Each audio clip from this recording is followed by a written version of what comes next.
Hello అందరికీ, ఎలా ఉన్నారండి? ఈరోజైతే ఇంకొక మంచి బ్రేక్ఫాస్ట్ రెసిపీతో మేము ముందుకు వచ్చాను. ఈరోజైతే నేను దోశ తర్వాత ఆలూ కర్రీ ఎలా చేయాలో చూపిస్తున్నాను. అంటే నా స్టైల్, అందరూ చేస్తారు, కొద్దిగా డిఫరెన్స్ ఉంటాయి కదా. సో ఎలా చేస్తానో చూడండి.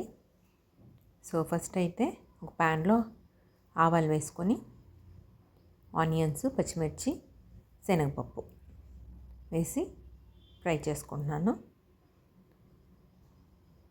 సో ఆనియన్స్ కొద్దిగా మెత్తపడాలన్నమాట.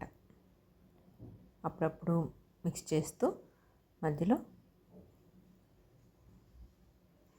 ఒక పక్కనైతే దోసపిండి రెడీగా చేసి పెట్టుకున్నాను. ఇంకో పక్క పొటాటో కూడా ఉడికించి స్మాష్ చేసి పెట్టుకున్నాను.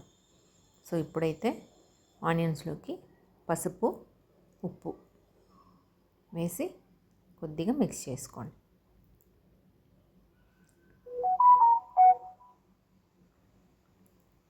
సో నేనైతే పొటాటోతో పాటు బఠానీలు కూడా వేస్తానన్నమాట. చాలా బాగుంటుంది టేస్టీగా.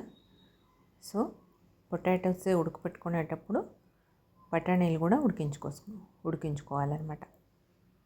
సో పొటాటో ఫ్రై అయితే రెడీ అయిపోయింది. ఇప్పుడు దోశలు వేసుకుంటున్నాను. ఇది మంచి tiffin box, lunch box recipe అన్నమాట.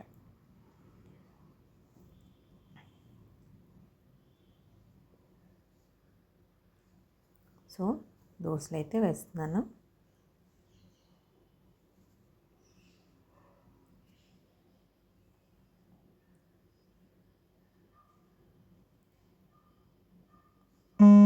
దోశ వేసి రెడీ చేశాను అనమాట.